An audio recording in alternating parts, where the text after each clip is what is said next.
अगर कोई emergency fund बनाने का डिसाइड करे तो वो इन 4 स्टेप को फॉलो करें। स्टेप नंबर 1, सबसे पहले आप देखिए आपके घर के महीने का खर्च कितना आता है। जितना भी खर्च आता हो आप उसका 3 गुना कर लीजिए। लगभग आप शुरुआत में उसका 3 गुना ही बनाइए, मतलब कि 3 महीने का इमरजेंसी फंड। इससे ज़्यादा का मत बनाइए क्योंकि शुरुआत में ये चीज़ें थोड़ी सी मुश्किल होती हैं।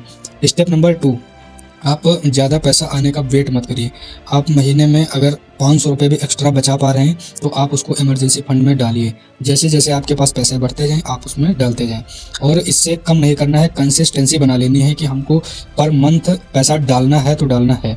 स्टेप नंबर 3, आप इस पैसे को अलग रखिए। आप इस पैसों को एक अलग डिब्बे में रखिए, और जब तक कि 1 महीने के खर्च के बराबर इमरजेंसी फंड बनके तैयार ना हो जाए तब तक आप इस पैसे को डिब्बे में ही रहने दीजिए। उसके बाद आप इस पैसे को अलग रखने का डिसाइड करिए, क्योंकि डिब्बे में रहेगा तो आप पैसा कभी भी निकाल सकते हैं। मान लो अचानक में ज़रूरत पड़ी, आप पैसा निकाल लिए तुरंत से।